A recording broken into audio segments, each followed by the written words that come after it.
મિત્રો, પૈસાની જો તમારે તંગી હોય તો મિત્રો બુધવારના દિવસે આ 3 કામ ના કરતા. વાલા મિત્રો, આપણા જીવનમાં પૈસાની જો તંગી હોય તો બુધવારના દિવસે આ 3 કામ ના કરતા.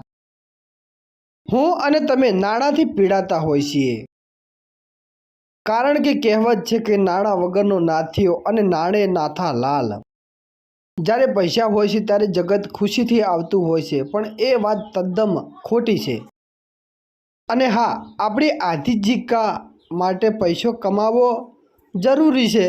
અને મિત્રો, આપણા જીવનમાં, આપણી સમાજમાં આપણે વ્યવહાર રાખવા માટે પૈસો સાચવવો જરૂરી છે, પણ સાથે સાથે આપણા ધર્મને સાચવવો પણ જરૂરી છે. બુધવારના દિવસે અમુક કામ ના કરાય, પણ બુધવારના દિવસે બુધવાર શ્રેષ્ઠ બતાવ્યો છે.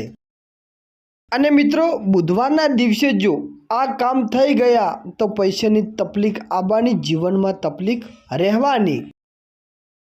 કેમ બુધવારે આપણે ઘણા લોકો નથી કહેતા કે બુધવારે આ કામ ના કરો, બેવડા છે. પણ મિત્રો, બુધ કરે શુદ્ધ, એ પણ વાત છે. બુધવારના દિવસે અમુક કાર્ય જો કરવામાં આવે ને તો જ તકલીફ થાય, અને અમુક કાર્ય બુધવારના દિવસે જો થાય ને તો વાલા સુખ અને સમૃદ્ધિ જરૂર પ્રાપ્ત થાય છે. તો મિત્રો, બુધવારના દિવસે બની શકે તો શું કરવું જોઈએ અને શું ના કરવું જોઈએ. જુઓ, બુધવારના દિવસે તમારા ઘરમાં, જુઓ કે આપણે વાત કરીએ પહેલાં, ના કરવામાં આવે ને તો તકલીફ થાય. જુઓ કે બુધવારના દિવસે આ કામ કરવાથી તકલીફ થાય એની વાત કરીએ. મિત્રો, બુધવારના દિવસે જો તમારા ઘરે મગ સિવાય બીજું કોઈ વ્યંજન બનાવો. આપણા શાસ્ત્રોમાં કીધું કે બુધવારે મગ ખાવા જોઈએ. અને મિત્રો, મગ રોધવામાં આવે 7 વારમાં બુધવાર શ્રેષ્ઠ છે. બુધવારના દિવસે ઘરમાં મગ થાય તો તમારું જીવન સફળતા થયું. અને જો કે તમારા ઘરમાં બુધવારના દિવસે અડદની જો દાળ બને છે, મિત્રો, બુધવારના દિવસે બીજી કોઈ આપણા ઘરમાં પ્રતિક્રિયા જો થઈ તમારા રસોઈમાં, અને એ રસોઈને જો તમે ભક્ષણ કરશો એટલે કે ખાશો, એનાથી તામસી ભાવ તમારા જીવનમાં જાગશે અને આળસમાં અનુભવાશે, અને પૈસાની તંગી જરૂરમાં જરૂર આવશે. મિત્રો, બીજું એક, બુધવારના દિવસે જો તમે કોઈ પણ લોખંડની ખરીદી કરી તોય પણ પૈસાની તંગી આવી શકે છે. મિત્રો, બુધવાર અને શનિવારના દિવસે આર્યું ના કરવું જોઈએ.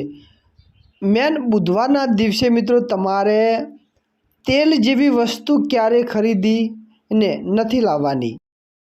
મિત્રો, તમારા શોખને અનુભવે એવી વસ્તુ કંઈ પણ લાવો છો તો એ વસ્તુ બુધવારના દિવસે નહીં લાવવાની.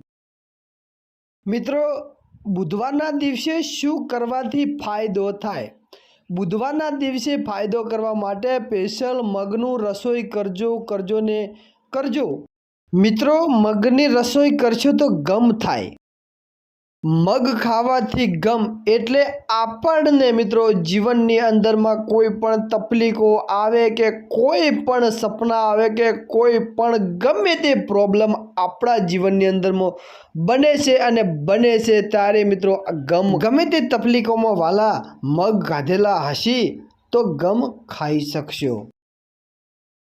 ઋષિ મુનિઓ મિત્રો મગ એટલા માટે ખાતા હતા કે મગ ખાવાથી 7 દિવસ ભગવાન લક્ષ્મી તમારા ઘરમાં વાસ કરશે. ત્યારબાદ મિત્રો, ઘરમાં બુધવારના દિવસે શું કરવું જોઈએ. બુધવારના દિવસે ઘરને સુંદર એટલું મસ્ત રીતે સજાવવું જોઈએ. બુધવારના દિવસે ઘરને સજાવવામાં એટલા માટે આવે છે મિત્રો, ઘર સજેલું હશે, ઘર સારું હશે, ચોખ્ખાઈમાં ચોખ્ખું ઘર હશે તો લક્ષ્મીનો વાસ જરૂર ઘરમાં થશે. બીજું કે મિત્રો, બુધવારના દિવસે મગ સાથે રોટલી અથવા ગોળનું દાન ગાયને જરૂરથી જરૂર કરજો. તમારા ઘરમાં ક્યારેય ધન રૂપિયાની કમી નહીં થાય, કેમ કે ગાયમાં 33 કોટી દેવનો વાસ હોય છે. મિત્રો, લક્ષ્મીની તંગી ક્યારે થાય? તમારા જ્યારે વિચાર બદલાય ત્યારે. બીજું કે તમારા ઘરમાં ખોટા રૂપિયા વપરાતા હોય ત્યારે. ખોટી જગ્યાએ તમારા ઘરમાં રૂપિયા વપરાતા હોય ને તો ઘરમાં રૂપિયાની તંગી આવી શકે છે.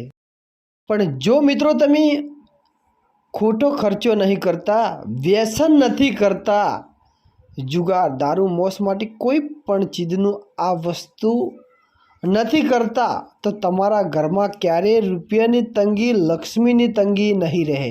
તમારા ઘરમાં લક્ષ્મી વાસો કરશે. તમારા ઘરમાં જો લક્ષ્મી હશે તો રૂપિયાની ભૂખ રહેવાની નથી.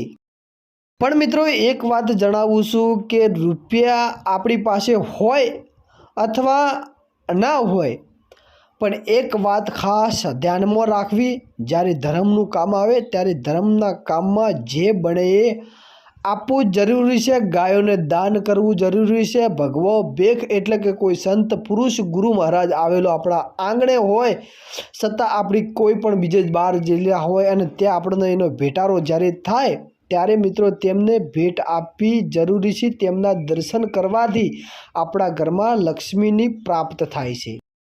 એટલા માટે મિત્રો, કોઈ સંતોનો સંગ જરૂરથી જરૂર કરી દેજો. સંતોનો સંગ કરવાથી કેટલા મેવા, કેટલા ફળ મળે છે. મિત્રો, આજનો વિડીયો તમને ગમે હોય તો લાઈક કરી દેજો અને ચેનલ ઉપર નવા છો તો ચેનલને સબસ્ક્રાઈબર કરીને તમારા દોસ્તોને વિડીયો શેર કરજો, એને પણ કામ લાગે.